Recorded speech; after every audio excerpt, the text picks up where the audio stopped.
नमस्कार प्यारे बच्चों, हम पढ़ रहे थे पाठ 4 बादलों के घेरे। तो बच्चों, इस पाठ में हमने एक महत्वपूर्ण जानकारी पिछली वीडियो में प्राप्त की, जिसमें हमने देखा कि एक छोटा बच्चा अक्रम को उसके अब्बा किस प्रकार से बादलों के रहस्य को बताते हैं। बादल और भाप से किस प्रकार से बादल बनते हैं, ये वो उसको उसके आसपास की चीजों के द्वारा उसे समझाते हैं।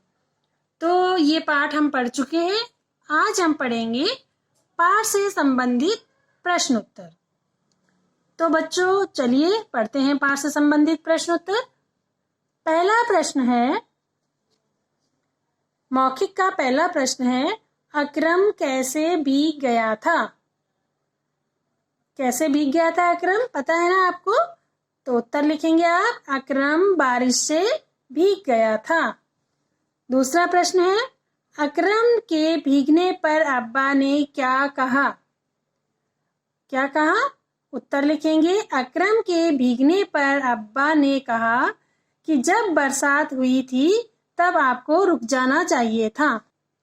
बच्चों, यहाँ पर किताब में जगह बहुत कम है, इसलिए मैंने आंसर शॉर्ट में लिखे हैं, लेकिन जिस तरह से मैं आपको आंसर उत्तर बता रही हूँ, इसी तरह से आप अपनी हिंदी की नोटबुक में लिखेंगे। अगला प्रश्न है, माँ रसोई घर में क्या कर रही थी? उत्तर है, माँ रसोई घर में चाय बना रही थी। प्रश्न नंबर घ है, केतली के आसपास क्या हो रहा था? तो केतली के आसपास भाप उड़ रहा था। ठंडे पानी से भरे गिलास को अब्बा कहाँ ले गए? लास्ट प्रश्न है मौखिक का कि ठंडे पानी से भरे गिलास को अब्बा कहाँ ले गए? इसका उत्तर है, ठंडे पानी से भरे गिलास को अब्बा भाप के पास ले गए। तो बच्चों, ये थे मौखिक प्रश्न। तो जब आप पाठ शुरू करेंगे तो सबसे पहले पाठ परिचय लिखेंगे और उसके बाद शब्दार्थ लिखेंगे। उसके बाद आप मौखिक प्रश्न करेंगे अपनी हिंदी की नोटबुक में, प्रश्न और उत्तर। तो ये तो थे मौखिक प्रश्न। चलिए अब पढ़ते हैं लिखित प्रश्न। लिखित प्रश्न में पहला प्रश्न है, आपको सही उत्तर पर सही का निशान लगाना है। यहाँ पे 3 ऑप्शन दिए हुए हैं, एक वाक्य दिया हुआ है, एक प्रश्न दिया हुआ है, उसके लिए 3 विकल्प दिए हुए हैं। जो सही विकल्प होगा उसको चुनकर उसके सामने आपको सही का निशान लगाना है।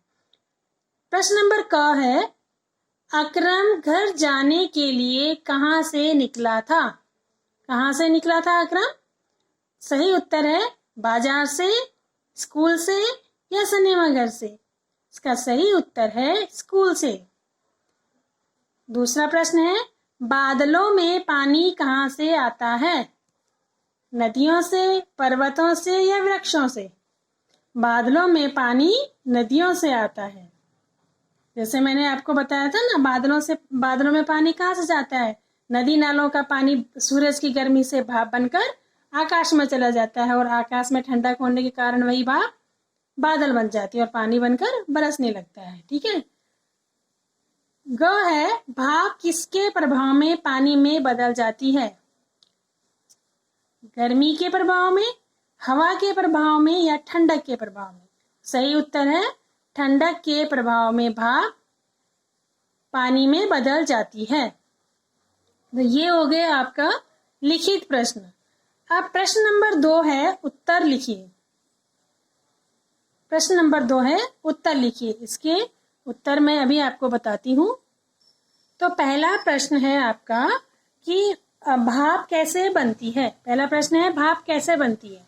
इसका उत्तर है, तालाबों, नदियों और समुद्रों का पानी सूरज की गर्मी से भाप में बदल जाता है, फिर भाप आसमान में जाकर बादल बन जाती है। ठीक है। तो ये था पहला प्रश्न का उत्तर।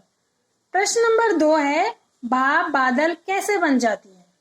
तो इसका उत्तर है, भाप हवा से हल्की होती है। हल्की होने के कारण यह ऊपर उठती है। आपने देखा है ना, जब आप गैस में कोई चीज बना रहे हो तो भाप कैसे जाती है? दाएं बाएं जाती है? नहीं, सीधे ऊपर को जाती है। क्योंकि भाप हल्की होती है इसलिए वह ऊपर उठती है।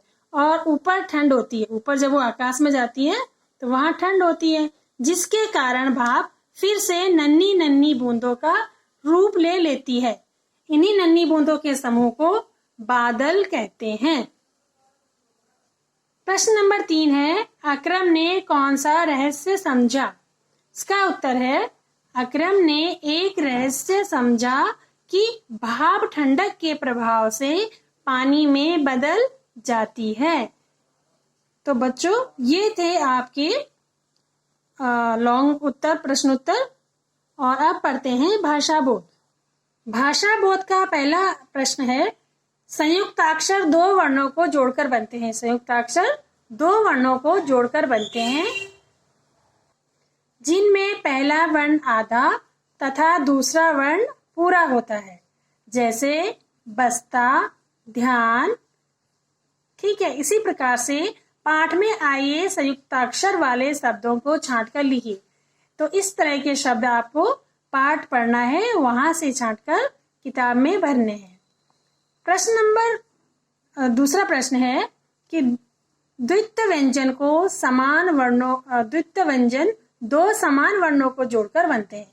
दो एक जैसे वर्णों को जोड़कर बनते हैं जिनमें पहला वर्ण आधा तथा दूसरा वर्ण पूरा होता है, जैसे अब्बा, अम्मी। दिए गए शब्दों में से द्वित्व व्यंजनों को छांटकर लिखिए। यहाँ पर आपको शब्द दिए हुए हैं और आपने द्वित्व व्यंजन छांटने हैं। बस ध्यान ये रखना है कि दोनों जो वर्ण है वो एक जैसे होने चाहिए। जैसे बिल्ली, बिल्ली में एक आधी ला है, एक पूरी ला है ना? तो ये द्वित्व व्यंजन है। दूसरा है बस्ता, लेकिन बस्ता में क्या है? आधी शाह है और ता है, तो अलग अलग वर्ण है, इसलिए ये द्वित्व व्यंजन नहीं होगा। ठीक है, तो इसी प्रकार से आप शब्दों को छांटेंगे और रिक्त स्थान में भरेंगे। प्रश्न नंबर 3 है, वाक्य बनाइए। तो यहाँ पर ये शब्द दिए हुए हैं आपको, इनसे आपको वाक्य बनाने। इसको कहते हैं योजक चिन्ह। इसकी परिभाषा भी है, एक शब्द को दो बार लिखते समय उनके बीच में एक छोटी सी रेखा इस प्रकार से डैश लगाते हैं, इसे योजक चिन्ह कहते हैं। जैसे खुशी खुशी, बड़ी बड़ी, नन्ही नन्ही, जब दो एक जैसे शब्द लिखे जाते हैं तो उनके बीच में जो ये योजक चिन्ह लगाया जाता है। तो यहाँ पर आप इनसे संबंधित वाक्य बनाएंगे। जैसे रमेश के पापा के घर आते ही रमेश खुशी खुशी घर चला गया। ठीक है, तो इस प्रकार से आप इन वाक्यों को स्वयं से बनाएंगे, अपनी किताब में लिखेंगे। प्रश्न नंबर 4 है, दिए गए शब्दों के विलोम रूप लिखिए। ठीक है, इन शब्दों के विलोम शब्द आपको आते हैं ना? बहुत ही सरल शब्द हैं, आराम से आप इनके विलोम शब्द लिख सकते हैं। जैसे ऊपर का नीचे, हल्की भारी, है ना? इस प्रकार से आप इन्हें कर सकते हैं। प्रश्न नंबर 5 है, दिए गए शब्दों के दो दो पर्यायवाची रूप लिखिए। पर्यायवाची शब्द जानते हैं? समानार्थी शब्दों को पर्यायवाची शब्द भी कहते हैं। पानी को और क्या कहते हैं? जल। और क्या कहते हैं? नीर। तो इस प्रकार से आप दो दो पर्यायवाची शब्द इनके लिखेंगे।